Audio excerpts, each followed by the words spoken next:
Most of the houses we bought, we didn't pay any money for. Oh, I was getting houses for free. oh, wow. I didn't even know that was an option. Oh, absolutely. In my mind, being an inner city kid, nobody has any money. Like, I don't know anyone who lend me money, but this concept about raising private capital from everyday individuals to fund real estate deals. So eventually I called it building my own banks. I created my own banks. What makes somebody good at raising private capital? We get anxious. Yeah. We feel our needs so much that we don't even, the idea of stepping into what their need is, we can't even conceptualize. Solve their problem, they can get their money, get these services restored. We were able to build a 7-figure business in less than the first year. The real estate stuff I talk about now it was so simple and so clear, but it wasn't. I had to be transformed into a new individual for it to work. When I brought the me that I knew how to be to the business ebbed and flowed, it sputtered, it barely, because I didn't understand what I was doing. I was not the guy that could build the thing. Well, welcome, Broderick, to the Unstuck Hour. We are here in Virginia. It is not my home. I'm visiting. So I would love to just hear, can you tell us a little bit about your journey in business and how you got started and where you are today? It was interesting you just said we're here in Virginia. I was telling you a moment ago. Yeah. Where we're sitting right now is in Alexandria, Virginia, which is on Potomac River, which borders both Maryland and Washington, D.C. Well, the journey kind of started in D.C. when I was a kid. Just being kind of, I guess, entrepreneurial or industrious as a kid. Always had visions and the idea of shifting economic norms in my family. We grew up in the inner city called the projects. And then finishing up high school, had to figure out what I was going to do.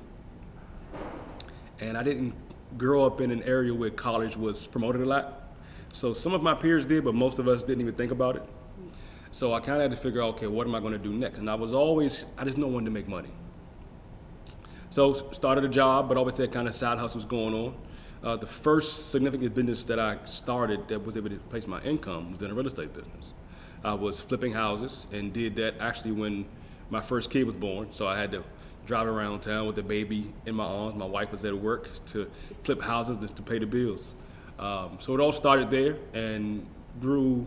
A lot of lessons that I learned from that business, I eventually realized transitioned into other businesses. In the real estate business at the time, there was I'm gonna say an embargo almost on, the banks weren't lending money. So I couldn't get money from banks to do real estate projects. Started this concept called private lending. I didn't understand what it was, didn't know what it was. In my mind, being an inner city kid, nobody has any money. Like, I don't know anyone who lend me money, but this concept about raising private capital from everyday individuals to fund real estate deals. So eventually I called it building my own banks. I created my own banks. Eventually I got better at raising money than I did at finding deals. So I end up through relationships raising capital in other industries outside of real estate, but attached to real estate. And from that, built some relationships, had some successes, had some failures, had some ebbs and flows in that business. But I learned skills and developed skills of deal structuring and deal making and building a network and so forth that eventually led me into other industries. So what makes somebody good at raising private capital? I feel like that's a really hard thing that people struggle with. It's interesting.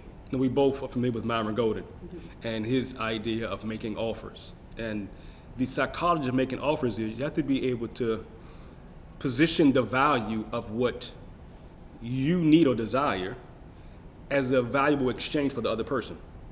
I first learned that skill set raising private capital.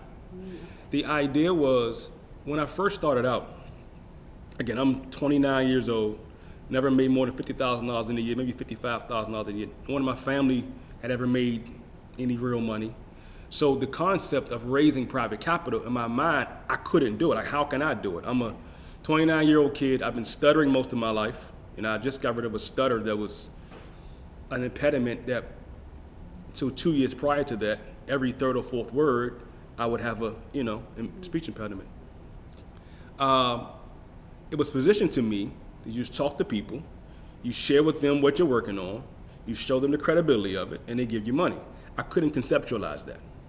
One day, I bought some courses and so forth, and I met a guy.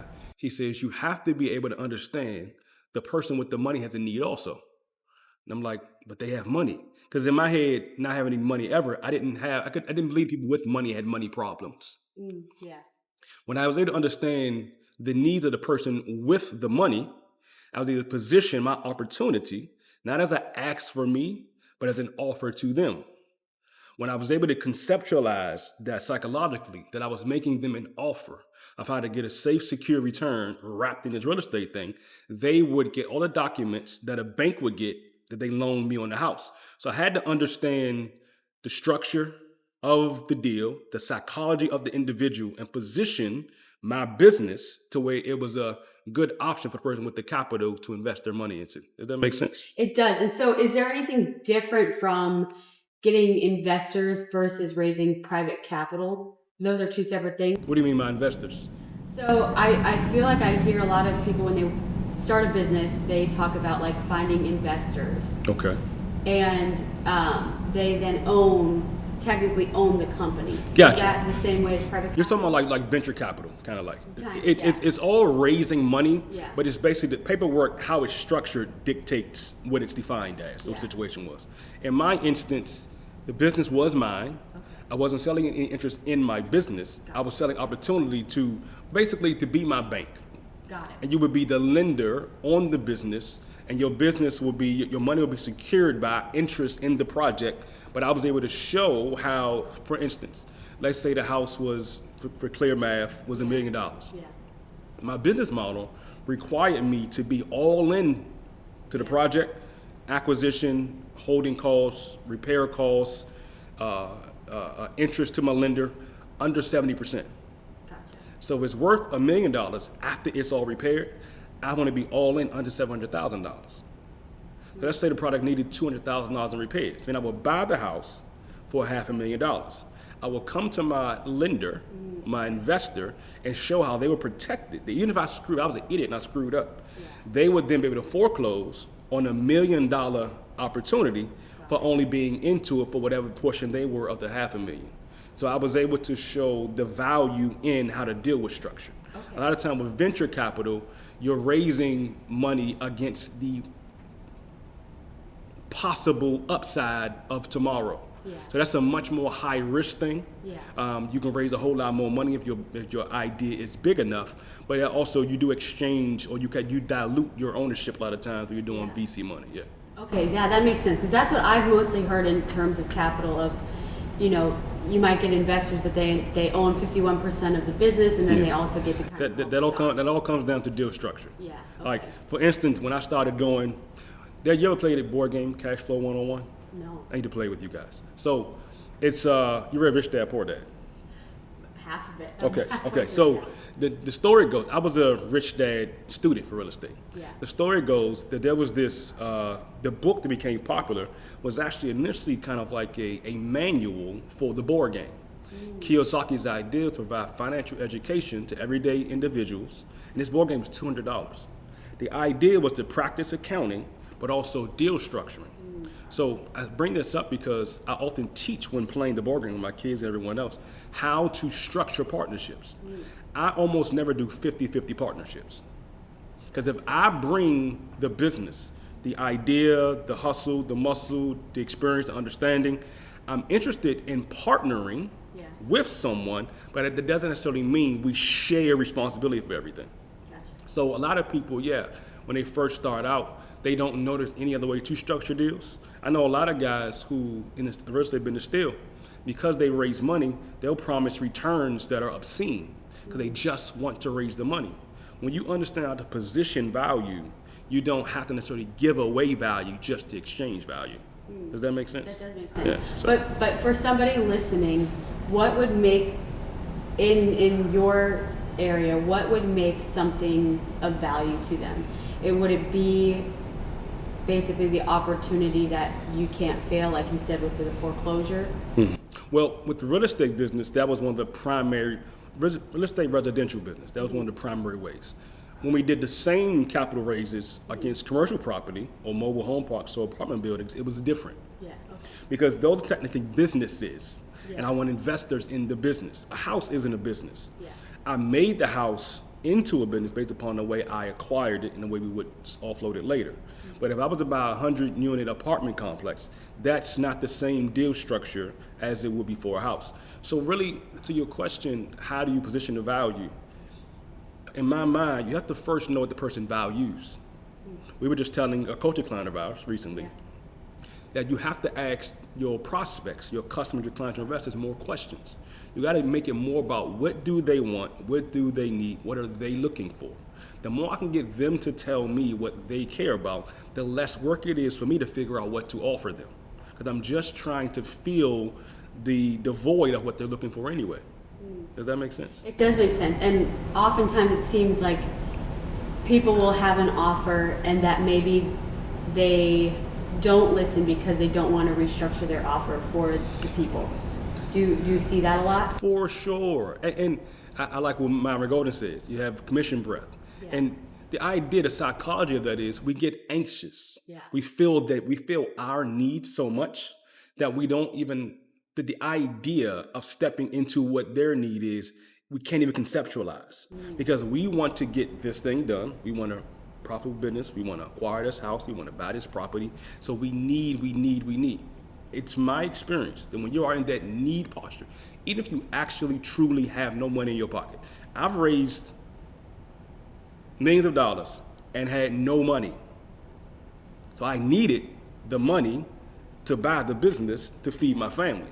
But if I bring my needs to the table, eventually that comes across as a more selfish conversation with my investor, my partner. Yeah. So again, a large part of the idea is you have to be willing to get out of your own emotional state, out of your own head, calm your body, calm your nerves, and consider what your partner needs.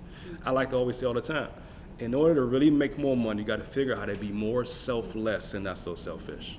So I really like that, and I wonder, how do you regulate yourself and get into that space? What are your personal tactics around that? Well, at this point, I'm a decade and a half into it. I'm almost 20 years into it. So today, it's automatic for me. If I was to think back to my younger self attempting to do this, if I'm honest, it simply came down to one, I'm a Bible believer, so I read my Bible. And my Bible tells me, give and it shall be given. My Bible always shows me how, the outputs come from the inputs, that something has to be exchanged. So if I really trust these principles, and I found them to be true, I cannot get what I want if I'm pursuing what I want. And once I accepted that is true, because I tried everything else. Myra says that he spent, a year and a half trying to sell, didn't make any sales. I tried to do it from need. I tried to do it from angst. I tried to do it from urgency and coercion and begging and pleading. It all led to great distress, irritation from the prospect or the investor. It was only, so if I would say how to do it, I'm thinking back to what I did years ago. Spent a lot of time preparing before the moment. Talking to yourself, sitting with yourself, praying to your God, and gaining the certainty that what you have to offer is a good thing. It's a valuable thing.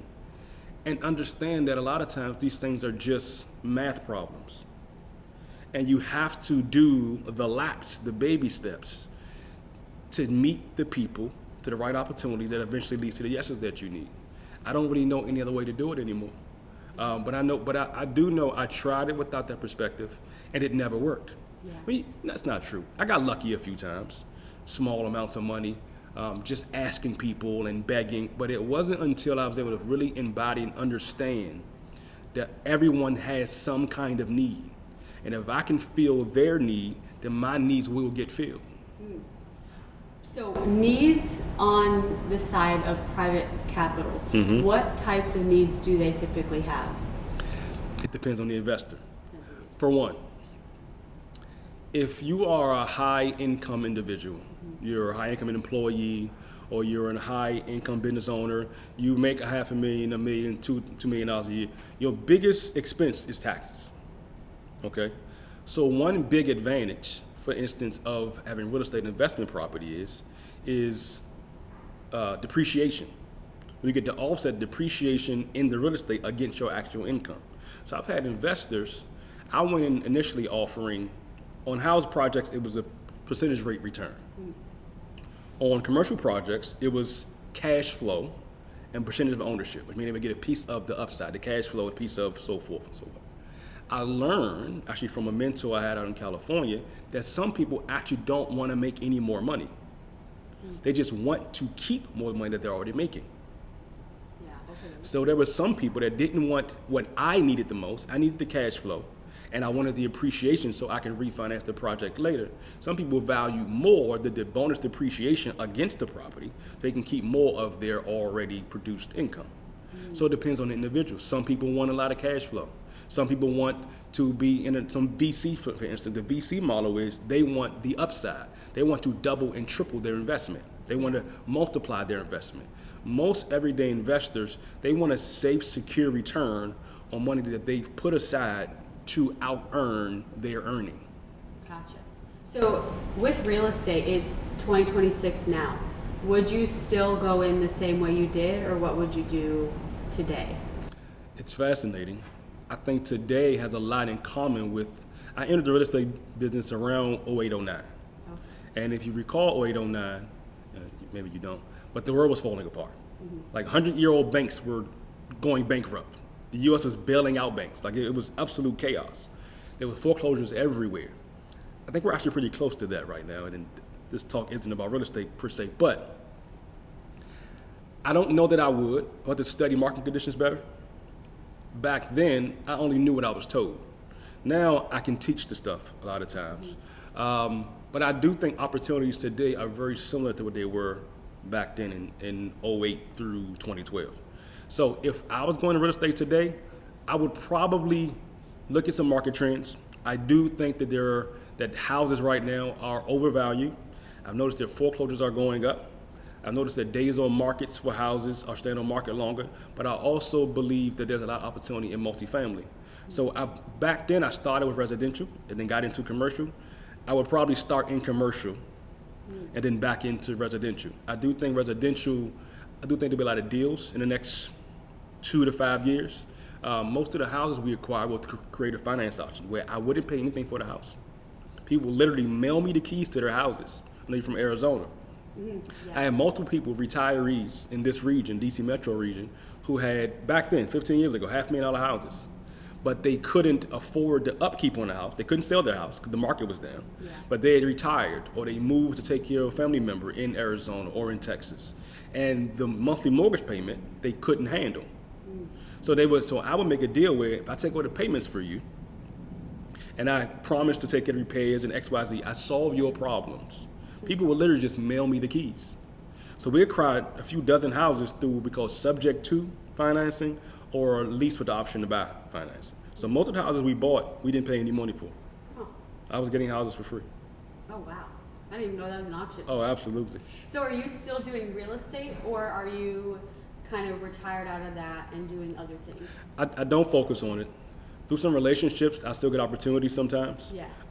But no, I exited most of my investments in 2018, 2019. There was some personal things going on, so yeah, we liquidated most of what we had. So now real estate is not a focus right now. Okay, so you moved out of real estate, then what happened next? So after real estate, there was a lot of tax to that because through the private money, we end up being involved in some mom and pop things.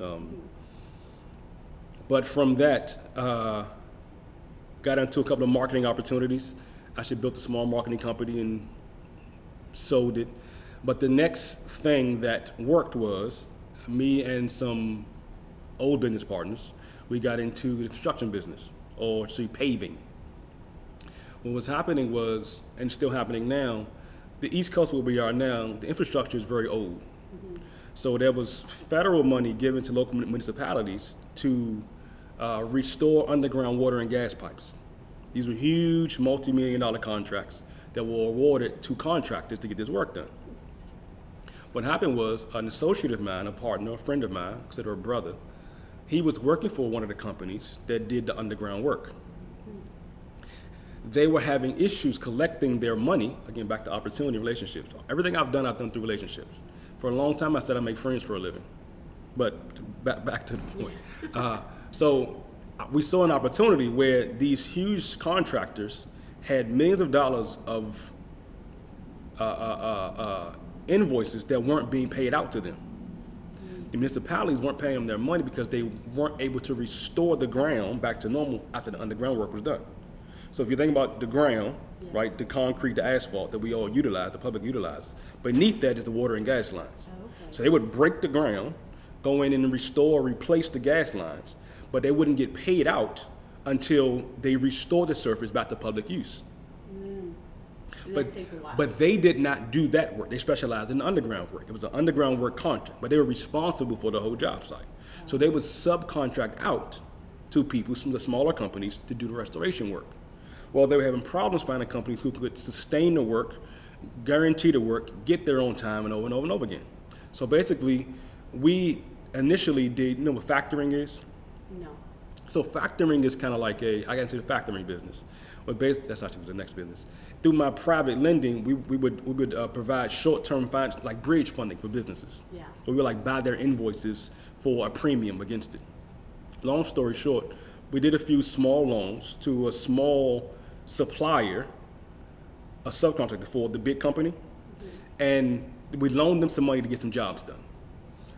They just weren't very efficient business people. So eventually we took over their contracts, and then we went back to the big contractor and we said, if we can solve a multiple of these job sites for you, will you give us a premium on what you normally pay other people to get this done? Basically through some deal structure and some maneuvering, we basically built a new 7-figure business in a year from an industry we didn't know anything about. But we did almost all, so we were the sub for the contractor. We didn't have any equipment, we didn't have any employees. We subbed out all the work. And but we made a premium because we provided the solution, again, the problem for our client. Yeah. We solved their problem. They can get their money, get these surfaces restored. We were able to build a 7-figure business in less than the first year. Wow. And that was from 0 to 7 figures. Pretty much. I mean, we kind of got in on another company that was doing maybe $100,000 a year. Yeah. But we started a whole new company. We just used their reputation to get in the door. Yeah. So basically, it was a whole new company from 0 to $3 or $4 million the first year. And I was just curious. I want to go back to that marketing company too. Why did you sell it? And yeah, why did you sell it? It was a really small thing. Yeah. I didn't know what I was doing. How did you sell it? Wasn't trying to. Basically, we were helping a few clients get leads. Our biggest client, which is about 75% of our business, I didn't want to be in the business of getting leads anymore. Yeah. So I sold the business to that client, basically. Got it. Okay. So basically, I just had a team of VAs and some ad structure and some psychology, basically, some relationships that was helping him get leads for his business. Gotcha. Solving the business, it was like $10,000 down. We sold it for like $200,000, okay.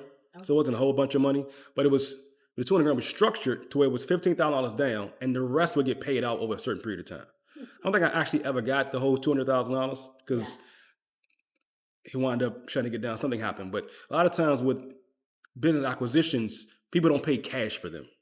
Oh, okay. A lot of times you hear about businesses selling online. People sell business from $300 million and $100 million. That's just the overarching biggest possible potential number used for PR purposes. But often what's exchanged hands a lot of time isn't even cash. A lot of times it's just equity and the potential upside of this new thing. That's interesting. And I'm curious because I see a lot of these and I've been interested in it, is people buying on SMB. They're buying businesses and fully functioning. I saw one girl, she's 24 and making like $50,000 a month just by acquiring a new business. Yeah. Do you think that is a smart move for somebody who's like kind of looking for business opportunity, or do you feel like they need the skills to do that? If you don't have some business acumen, some business instinct, some business mentoring, some business training, business experience, I think you're asking for stress that you can't quantify. Yeah. if you just buy a business, especially if you putting money into the business. Well, she's teaching how you can basically finance a business, or actually, like, I think she was talking about um, seller finance, where For they're just sure. looking for somebody I'm to gonna tell take you, over. my Yeah. first apartment building, it was Yeah. a 6 unit.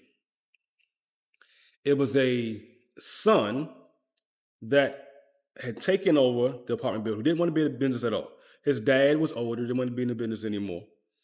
But the dad was dependent upon the income from the building. Okay. Yeah. I knew they were trying to sell it for a ballooned up number. Yeah. After talking with the seller, understanding what their needs were, I saw that he didn't really need a bunch of cash. He needed the revenue he was getting from the building. Got it. So Yeah. basically, I bought it on what we call a wrap mortgage. This is Okay. creative finance. I didn't put any money into it. Yeah. Well, basically, I gave him a mortgage wrapped around his current mortgage. Basically, all that was, I knew through education that I could increase the earnings on the business, whether Yeah. it be department complex or whatever it was, right? And if he gave me time, I need 90 days to pay you nothing. Okay, 90 days to pay you nothing. Give me time to implement some changes. But I guaranteed him in the wrap mortgage contract, and I signed him over a full, long story, I'll make it too complicated. But I pretty much guaranteed him what he was getting right now in revenue Hmm. for the next 5 years. Gotcha. But he had no responsibility for the property anymore. Hmm. And my job was to go in and increase the value of the property. Eventually, what happened was we increased the value of the property, and within like 15 months, we refinanced it. I bought him out. We owned the property, and everybody was happy.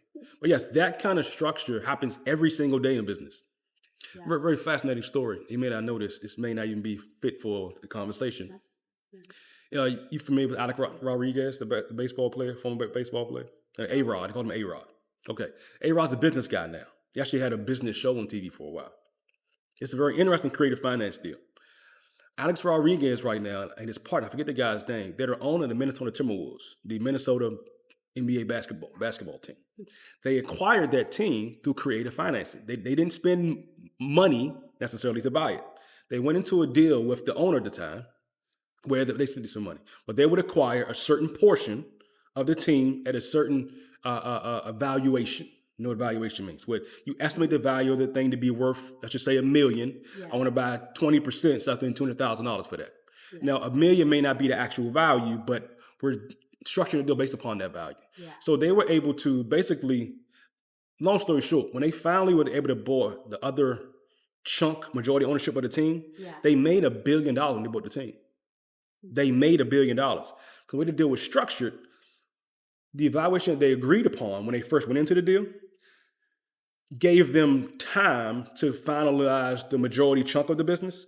So by the time that expired, the value of the team had skyrocketed.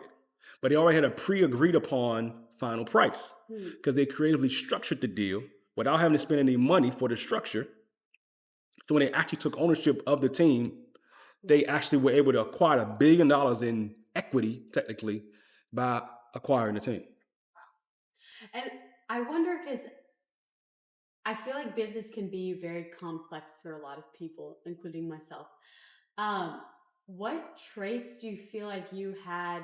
Because I remember you said earlier that growing up, you were kind of a visionary. So what traits and what things were you doing as a child that made you good at all of this?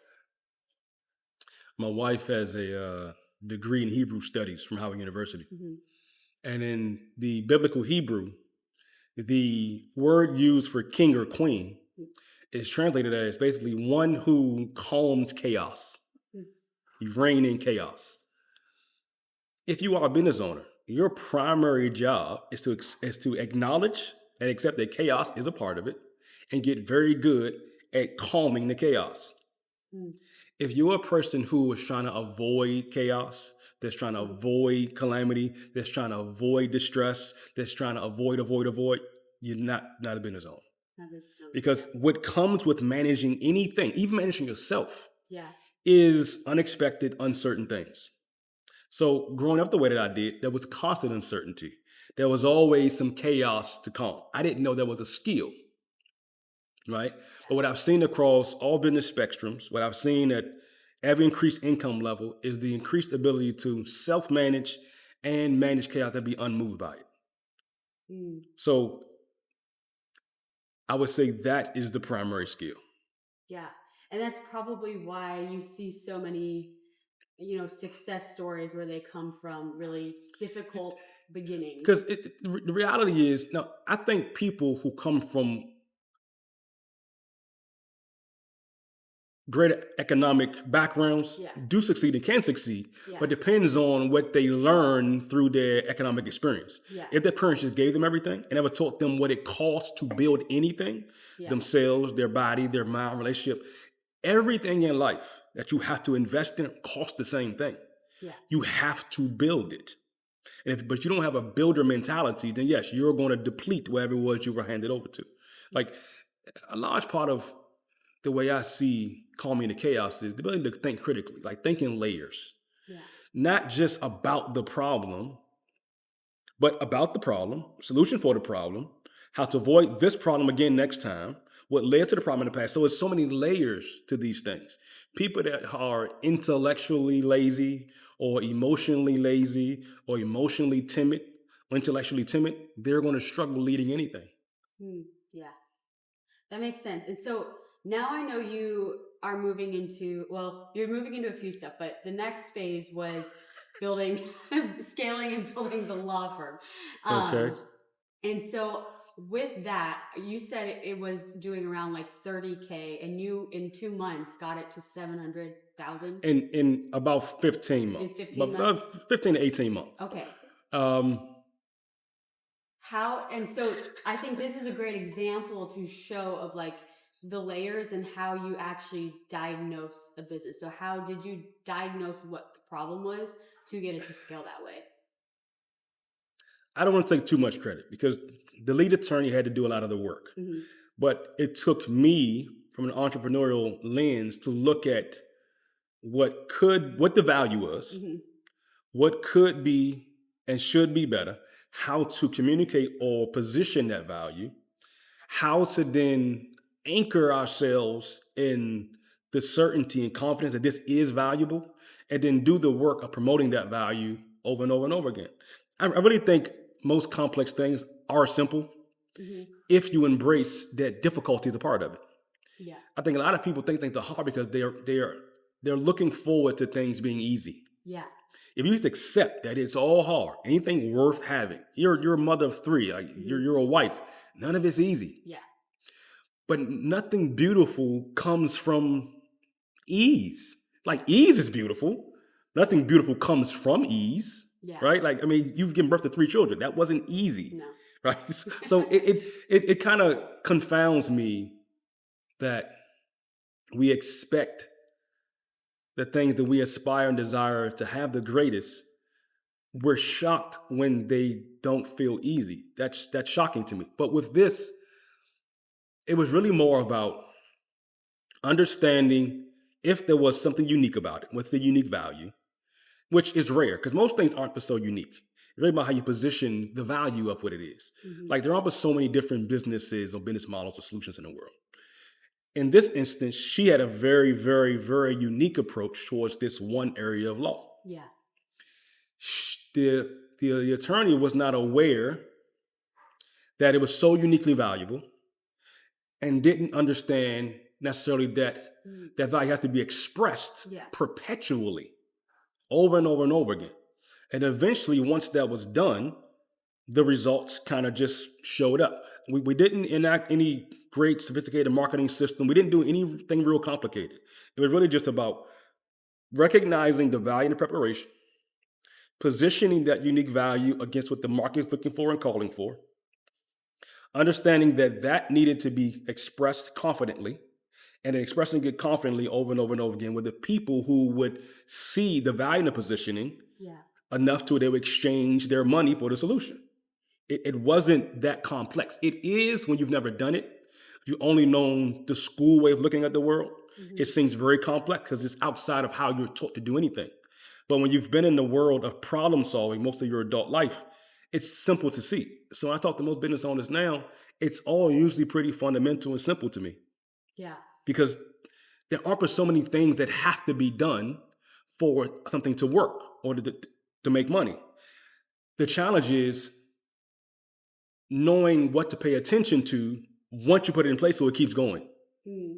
So most businesses that have been working, they stop working because the owners don't know what to look at. They just don't know what to pay attention to. Yeah. That's where the scoreboard thing comes in. But just to get that thing turned around, it wasn't that complicated.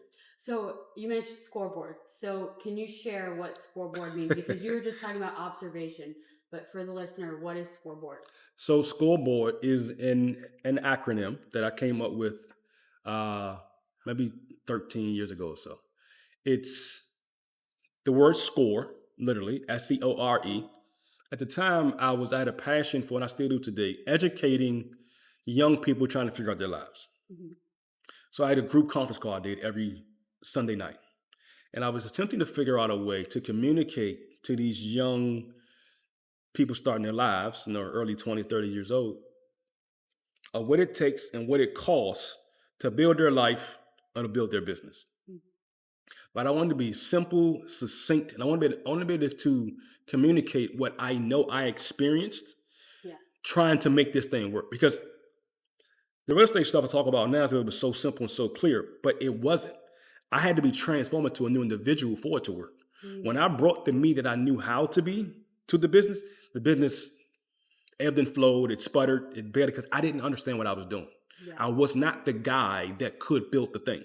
Yeah.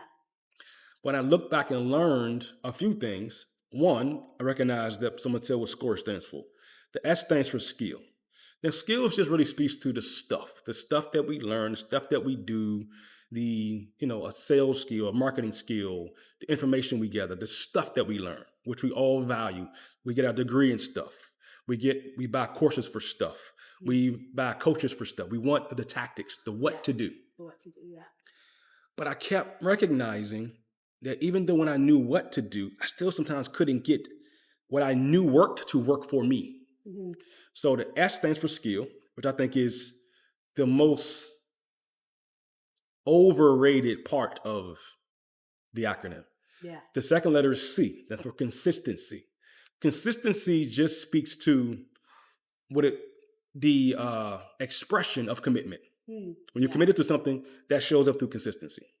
The O stands for observation. That's paying attention to the feedback you get once you consistently apply the skills that you've recognized need to be deployed towards this thing. The R stands for resourcefulness. I saw a video of Tony Robbins doing a TED Talk 20-something years ago. And he said about failure. Most people think they fail because they don't have enough resources. He spoke about how often the challenge is not the resources, it's your resourcefulness. And that resonated with me. And I found that a lot of times we run into roadblocks and we capitulate to the roadblock because we're not resourceful enough. So skills, consistency, observation, resourcefulness. And then the last letter is E. E stands for enthusiasm or energy or emotion. It first started off as energy because what happened was with me, I had a very negative, deflated, not positive, sunken energy when I began this.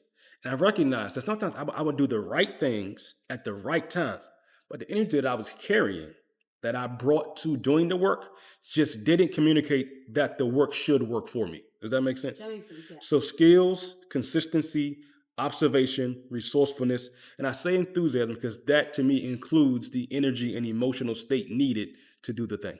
Yeah. And do you feel like if you got SCOR right, but you didn't have E, maybe you wouldn't be able to build what you built? Not to the degree. Because the reality is, sincerely, if you just apply the skills consistently, you'll get six-figure results. Almost anything. You can sell cars, you can sell chairs. If you do the skills consistently enough, you will get above average results in almost any endeavor. If you want to perpetuate those results, those sustainable results, and to be energized by doing the thing, I do think you have to have the E to start it all off. If you don't bring the E with you, it's going to be hard for the work to sustain They'll sustain your energy. If that makes sense. Yeah. Why do you think most businesses fail at the 2-year mark? One, I didn't know that stat. Most fail at the 2-year mark. I was not aware of that. That's fascinating. Most businesses in every revenue range or a certain revenue range? I don't know. I heard that one time when somebody was talking to me and they were like, yeah, we'll see at 2 years because that's when most businesses fail. Yeah. And so I'm curious. I think most of it might have been in more like the retail Okay. side, maybe. But yeah. So I think most businesses fail because they collapse on the owner's back. Mm. I think most owners haven't systemized their delivery of their customer acquisition and their customers the delivering of the thing process enough to where it wears them out. That's my observation tells me. Yeah. The other big thing is that I see with businesses is whether they're huge businesses or small businesses, they're undercapitalized. They don't have enough money, either raised coming in to keep doing the thing long enough, well enough to be sustainable. Yeah. A lot of that, I think, especially when talking about small businesses, is I don't think we spend enough time and energy on customer acquisition. Yeah. I think the best businesses spend an inordinate amount of attention and money on customer acquisition. Think about the biggest companies in America: Apple, McDonald's, Coca-Cola. Everyone knows they exist. They still spend a lot of energy, a lot of money on telling you what they have to offer. Yeah. But a lot of small businesses, we undervalue the necessity of having a budget or a line item for ads, lead generation work. Yeah. So I think a lot of people fail because they don't understand the necessity of perpetuating their messages to the public over and over and over again, especially when things seem like they're going well. Yeah. When you feel like you're winning, if you don't know what to look out for, you're very close to losing with the game that you're winning. Oh, and that happened to me with like the marketing side. I let my leads dry up, and I was warned too. They said, yeah, once you let your leads dry up, your business will follow in 4 months. It happens to all of us. It happens to all of us. It was crazy. I was making like 11K, and then I was like, where'd all my business go? Yes, and this is what I learned also. The first house I flipped, yeah, first house I flipped, I made like 40 grand. Yeah. And I just made $55,000 the previous year in my job all year long. Okay, keep going. All year long. And when I finally made that $40,000, I said to myself, oh, I got it now. I know what it takes for this to work. Well, I got comfortable. I thought that the actions that I took at the end to get the deal done and to get it rehabbed and to get it sold was the work it took to make the money. I was wrong. So I went another 5 months without making any money.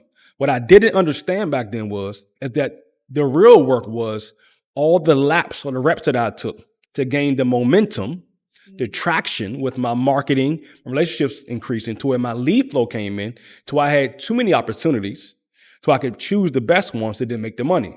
A lot of times we think that we can count on yesterday's work for tomorrow's sustainability, and that's just not how it works.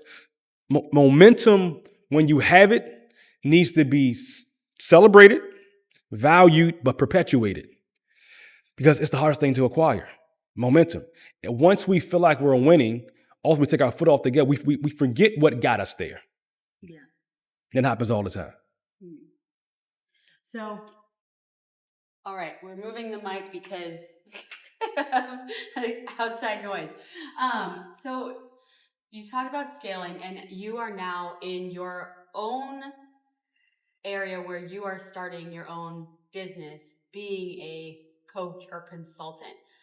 What have been the hardest parts of building this new business?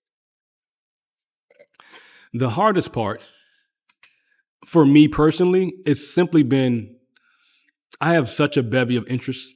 Mm-hmm. So many things that I want to teach on. And if I'm honest, the things that I think I'm most qualified to teach on, I don't want to teach on. Things that I want to teach on, I don't know if there's a market necessarily ready to line up and swipe the credit cards for that teaching. Yeah. So for me, it's similar to what Myron says. Like Myron would love to just talk about the Bible and geeky stuff all the time. It's the marketplace doesn't care about that stuff. So he had to create a business coaching entrepreneurs.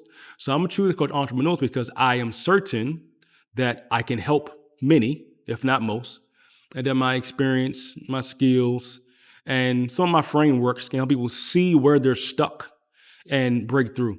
Part of it for me was allowing me to focus, deciding what to focus on. I'm convinced that once my focus is narrow, because I understand principally what it takes. For my focus is narrow, the thing about scoreboard that I didn't say before, and I apologize, I first have a clear, compelling vision. Because if you're applying the skills and doing all the score stuff, but you're not super clear on where you're trying to go, why you're trying to get there, you're going to burn yourself out. You're going to burn out. So for me, the work was clarifying what I want to accomplish, why I want to accomplish, and how I want to get there.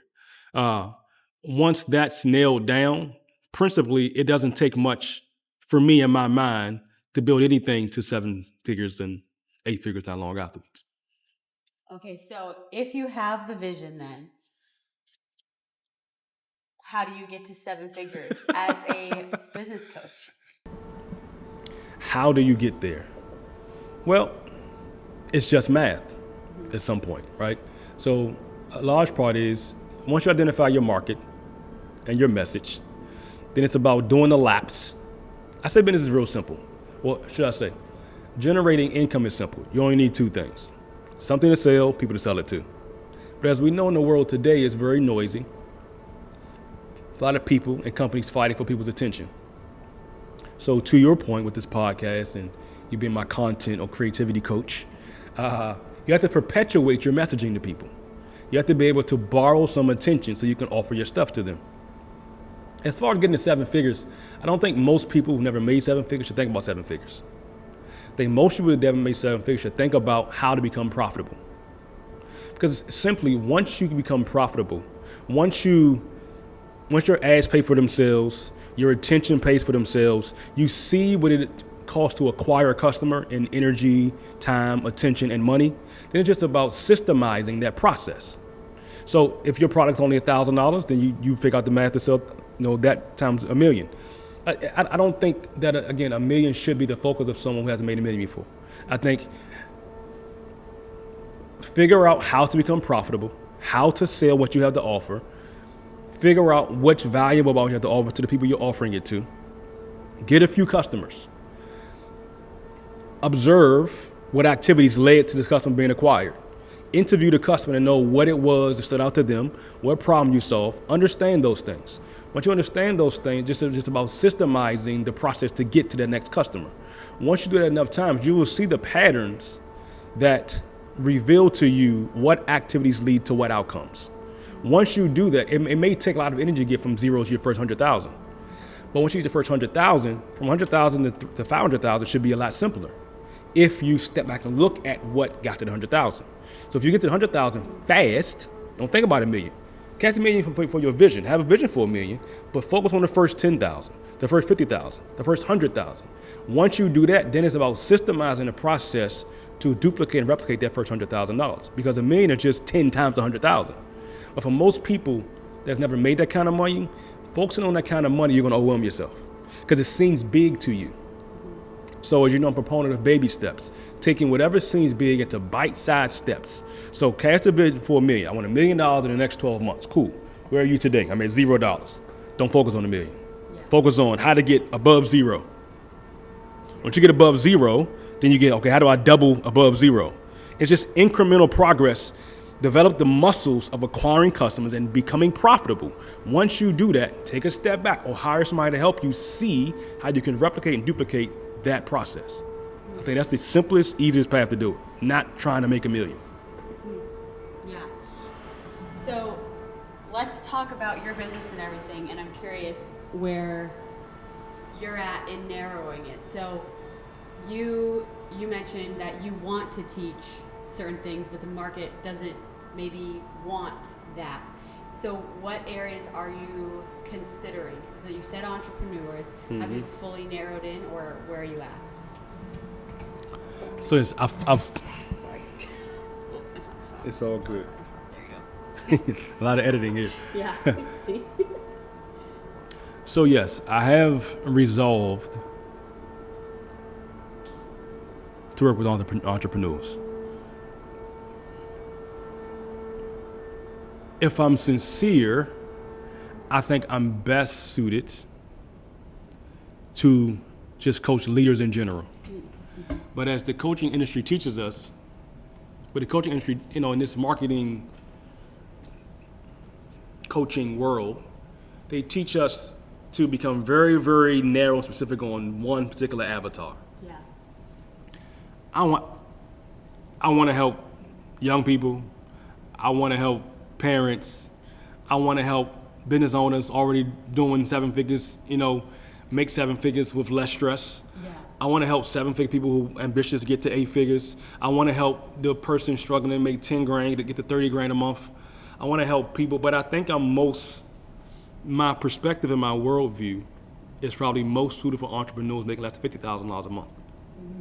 Yeah. Because if you're making 10, 20, or even 30, 50 seems far from you. Yeah. But it's usually 1 or 2 levels and you're there. Yeah. And then if that person needs more help beyond that, then they can hire me, help them get beyond $50,000 a month. But I found a lot of people never hit that $50,000 a month, revenue target. And really, I think if you're going to take on the stress of running a business, $50,000 a month should be your first desirable ceiling. Not $1 million a year, $50,000 a month. $50,000 a month will change your life in ways that you can't imagine. $50,000 a month is also a business that is simpler to scale because you had to have let go of some of the personal weight to get there. So, yes, I have decided that is what I'm going to focus on for a period of time. But I'm the older brother, I'm the older cousin, I'm the oldest in my family. I've been teaching and training all my life. I don't know anything else. So when I think about teaching or coaching, it's what I do all the time without thinking about it. I had never thought about packaging my coaching. People have told me to for years, but I like it so much, I never thought about making it my business. If I'm sincere, my desire has been to just buy or build businesses and then teach for fun. But our coach told me about a year ago that it's my moral obligation to share with people what I know. Yeah. There are people that are praying for solutions and answers that I could very easily and simply give. So that kind of compelled me to decide to formalize a coaching offer and build that business. I love that. And it really, a lot of times we can't see, and you've shared this too, but it's funny because it's happened to you too, where you can't see what you're really actually supposed to do. Somebody else has to point it out in you. Yeah, and I think part of the beauty, think about the word humanity, right? In most of the history of the world, we didn't have mirrors. Mm-hmm. So people for however long on earth people have been around on the planet couldn't see themselves. Yeah. Like our eyes aren't trained to look at ourselves. Yeah. My eyes are trained to look out at you. Mm. If I think about it, I actually think it would be a pretty evil creator to have us all be good at seeing ourselves to some degree. Mm. Because if you think about our world today, we can see ourselves all the time. We're very critical of ourselves, or we're so narcissistic about what we want to be valued for that we're disgusting to everybody else. Mm-hmm. So yes, it is so much easier to see the pros and the cons in other people. Mm. It is very hard to see the pros or the cons in ourselves. So yes, because what in our lives tell any of us that what comes easy to us is valuable? Yeah. Most of our lives, school, our parents, what case may be, the things that you're taught in your years of development as a child that are most valuable, things that are hard for you to add to yourself. Yeah. They aren't the things that are simple that come to you so naturally. So I do think it takes a lot of intentional and diligent effort to be able to see what is valuable inside of you. Mm. And that is easier for me than it's ever been, but still not always that easy. Yeah.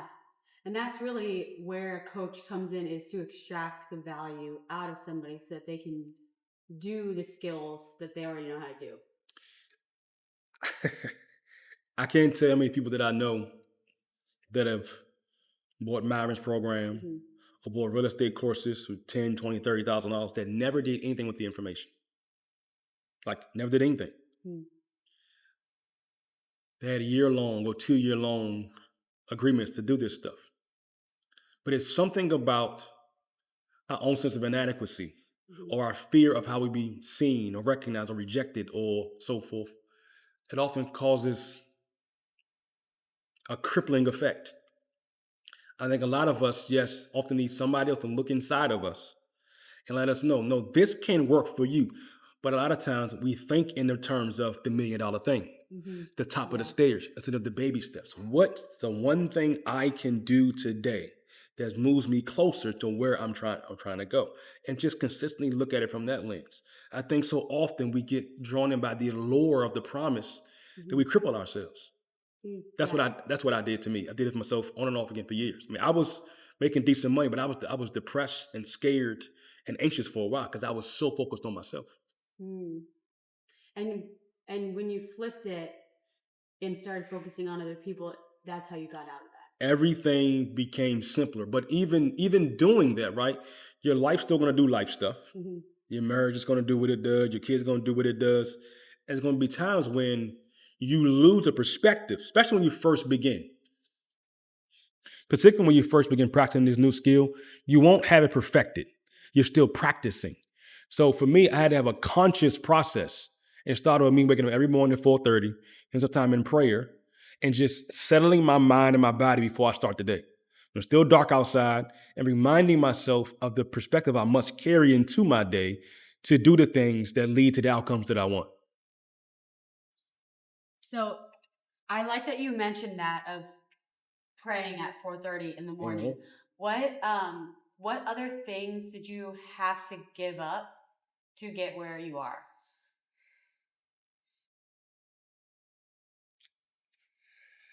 What I had to give up.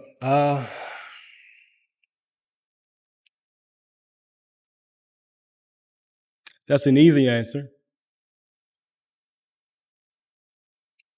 but difficult sometimes to articulate because I don't want to be discouraging. But sincerely, until I was willing to give up everything that I perceived valuable before today, could I really commit to deploy myself consistently enough to get the results that I desired? I had to miss birthday parties. I had to miss family reunions. I had to be willing to endure scorn from my church friends or even my pastor or the eye rolls from my mother or the people that I love because the path I had chosen was so new and so strange and so out of the norm that no one knew how to know that what I was paying was worth it to me or to them. So it cost a lot. It cost living off of credit cards for about a year. It cost relationships crumbling. It cost a lot of self-reflecting and wrestling. It calls owning $1 million of real estate, but being low on cash flow, so I got to drive Uber to buy groceries for a period of time. It costs a lot of things that most of us will never be willing to pay. It costs getting rid of or divorcing myself from how I desire to be seen by other people, which I think for most people is a perpetual thing you got to deal with. Like it still exists for me, but at a much more scarce degree than it did before. So um, I give up a lot of things. Yeah. And would you say, Sarah, put this back. Okay. And would you say that most people can't give that up, and that's maybe why they can't have what they desire to have? Emphatically, yes. Yes. I think many of us, particularly in our world today, we're obsessed with comfort. We're obsessed with feeling good. We cry about not having better. If you look at the history of the world, you study any wisdom books, you read your Bible, any business books, Just anyone who figured it out, no matter what industry they're in, it costs something. It costs whoever your favorite athlete is, your favorite singer is, or your favorite famous person is, favorite TikToker, your favorite Instagrammers you follow. I assure you, they had to endure some degree of isolation and scorn to become your favorite. Mm-hmm. Like the idea of TikTokers and Instagrammers standing around on street corners talking to a camera, most people look at them like, what is wrong with you? What are you doing? Us doing this right here, right now, on this corner, on this rooftop, in this office space, it looks strange to everybody. But you have to embrace being a weirdo. I tell my children all the time, I say, you know you're weird, right? Don't say that, Daddy. They say, no. No, you're weird. You're right. I am weird. I'm a proud weirdo. And honestly, it wasn't until I embraced being considered weird, whatever those things mean. But also accept that when people say those things, it just means it doesn't make sense to them. They don't understand it. So when I embraced the idea of being strange, of being weird, of being an individual, it became simpler. Yeah. And I think this is such an important conversation, clearly, because of the noise. But yeah, I feel that so much because even just driving here for my husband filming his platform, like people were like, you are nuts. Yeah, absolutely. But they don't see the vision that we see on, like, even Harry's thing of what he's building. Like, we see with Fire Standard being a billion-dollar thing, but others don't see that. They see, like, why are you driving your family and you're not getting paid to film these people? They don't see the vision of what it takes to get there. Yeah, no, I love that. Well, based on the noise. Should be done in about 5 minutes. Oh, should be done in 5 minutes? Yeah. Okay. Let's talk on that, because I feel like that is how do you get somebody to buy something? I experienced it because that's what happened with us. But it's like psychologically, how do you get somebody to buy something that they don't know that they're buying, but they do. They do. They know what they're buying. Yeah. They don't know what they're receiving. Gotcha. Like, what are they buying? They're buying their belief in your ability to give them an outcome. Yeah. That's what they're buying. They're buying the outcome. They don't know what they're receiving. Yes. But your job as the offerer is to be able to communicate the value of what they're receiving to where they say, oh, I want to experience that value. Yeah. So I'll give you my economic value, my financial value. Yeah. That's it. Yeah. And that when you had mentioned the lemonade part of when we were coaching our client, I want you to share that story because that made so much sense to me. Are we done with the weirdo thing? We're done with the weirdo thing. Yeah. Okay. This is part 2 of the episode. Part 2. Part 2. It's like part 2 of the episode because this is good. And I like your energy on this. Okay, with the lemonade, can you share that analogy? Because I think that breaks down exactly what you're saying for people who are confused. Yeah, it's again, I go back to my story about the real estate stuff. Yeah. I didn't offer anything different or better when I got all no's. So I got my first 6-figure investor to say yes. What I was asking for was the same thing. Mm-hmm. What was different? I was different. I was more clear of what matters to them and articulating to them the value they receive in exchange for the value I'm getting. Most of us are so fixated on what we value ourselves, we can't even see the value in what we're exchanging, more or less how to articulate or point to the value into someone else. You want me to tell the story about the lemonade? The lemonade. And it's basically simple. Like, my son's 12 years old, and for years he wanted to have a lemonade stand in our neighborhood. Told him no. I think it's silly. But there are lemonade stands all around the world forever. And all I said was, and I just heard Dan Henry do this on an old clip. His is a little different, but it's the same basic idea. If you at your county fair, your state fair, or you're at your kid's school, or wherever the case may be, and there are 2 stands, one here, one there. One has a sign, Cold lemon water, $1. Yeah. Can we start over? No. Start there. My phone just doesn't have enough space for me to record it for TikTok. You want my phone? Yeah. So you have one sign that says cold lemon water. It's a hot day, so cold sounds interesting. Another side says refreshing, ice cold, fresh squeeze, organic lemonade, $3. And the kid's excited. The other kid selling for $1, cold lemon water, is kind of deflated, don't want to be there. Which one is most people going to buy from? The reality is the sign that says cold lemon water is just not very attractive. It's trying to describe the ingredients inside of the thing that you get. The other sign is doing a good job of describing to you what you experience and the value in what you experience when you say yes to their offer. Most of us are terrible, absolutely terrible, at even thinking about the benefit to other people so we can articulate the fact that it's ice cold, refreshing, fresh squeezed lemonade. Most of us are taught most of our lives in school that we think people buy from an intellectual calculation. Some of us do, most of us don't. Most of us are moved by the moment. Most of us are impulse buy. Most Amazon packages being received from people's doorstep today aren't calculated buying decisions. They're impulse buys. TikTok shop is not growing at the speed it's growing because everything is so greatly valued. All these China-based stores that my kids buy their clothes from, they are considered calculated buying decisions. They're impulse buys. You're just on your phone, yep. Because something about what it communicates to you, you want to say yes to.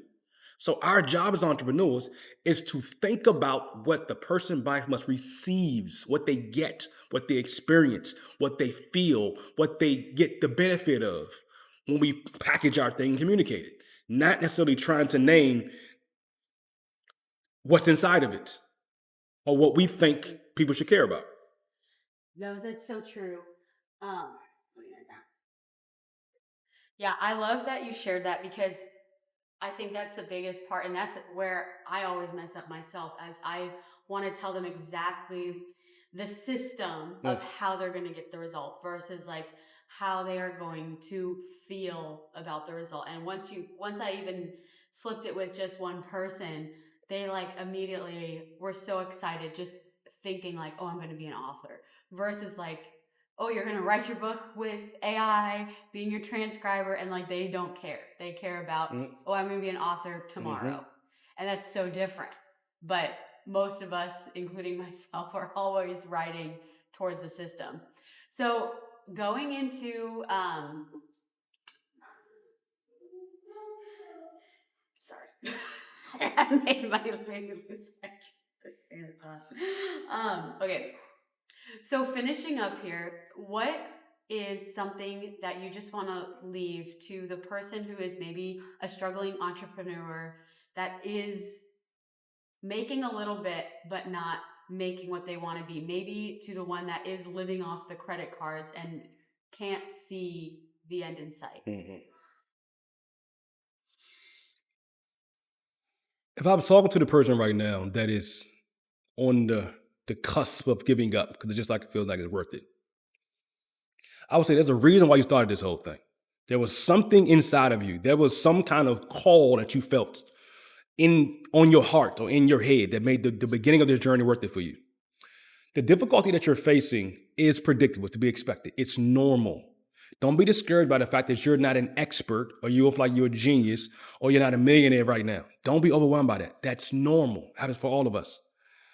Some of us just need to be reminded by someone outside of ourselves that it costs what it costs.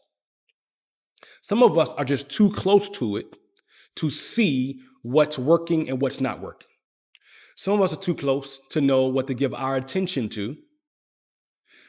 And some of us need to clarify our intentions. The reality is for all of us that start this journey, we responded to a call. You've begun the climb. Once you're on the climb, just imagine climbing a piece of stairs or climbing a building or a mountain, whatever it is. You're going to face resistance and difficulties on this journey that you could not conceive of when you were first considering the call. It's impossible. So where you are now, that's why most of us need a mentor or a coach to look in on what we're doing with us because we're too close to see it. The pain of it, the uncertainty of it, all of our inadequacies are overwhelming us. We're drowning in our own story. We need someone else a lot of times to look in on the situation.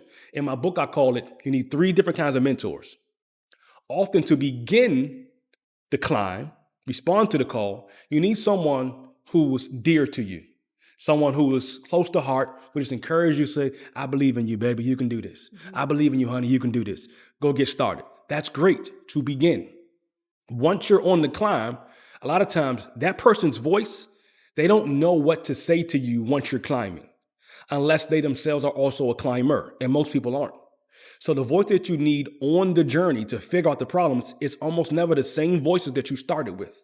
You have to build a network and acquire new voices, new mentors, new influencers who are near to you. I mean, they're near to you on the journey. They understand where you are. Either they're there themselves, they're just a little bit ahead of you, right? And they can encourage you and instruct you on what to do and what not to do. There's a third kind of mentor. Once you get climbing and you feel some flow, some momentum, you're going to now face new resistance because now you've climbed even higher. The air's thinner. The rocks feel different. Your hands are numb. You're worn out. You're making some money, and you're going to want to get comfortable with the fact that you're climbing now. You aren't struggling to climb anymore. This is what I call the conquering phase.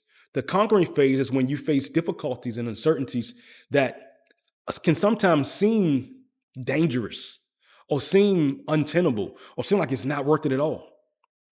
And often, once you're on the conquer phase, you need another kind of mentor, a mentor that is not one that's dear to you, not one that's near to you, one that's clear on where you are. It's usually someone who's much further ahead of you, who can stand in front of you and say, okay, keep coming. Don't do that. Don't do that. Do that right there over and over and over and over and over again. Keep coming. I see you. It's working. You don't understand it yet because where you are is unfamiliar to you. Keep coming. That kind of mentor that's clear on where you are, those are the ones that help us get breakthroughs. And once we can get past, respond to the call, begin the climb, conquer the uncertainty, conquer the difficulty, then we can receive our crown. The crown is just an identity shift where you've now reached the destination that you initially started your ascent for. You got to what you aspire to. You've proven to yourself that, okay, this can work for me. I see how it works. I know exactly how I got here. It was all worth it. Now you aren't the person just responding to a call. You are a conqueror. And you deserve to wear a crown, which gives you an identity shift. Because now you know you're the kind of person who can do things that seem impossible. So respond to the call. Begin the climb, conquer the craziness, receive your crown. Awesome. Well, thank you so much, Brock, for being here. And it's so important too. I just want to note Proverbs 15. I had just read that on my way up here, and they said to be successful, you need to have many advisors. And that's exactly what you just said. So thank you so much. I hear my kids coming up the stairs, and yeah, have a great day.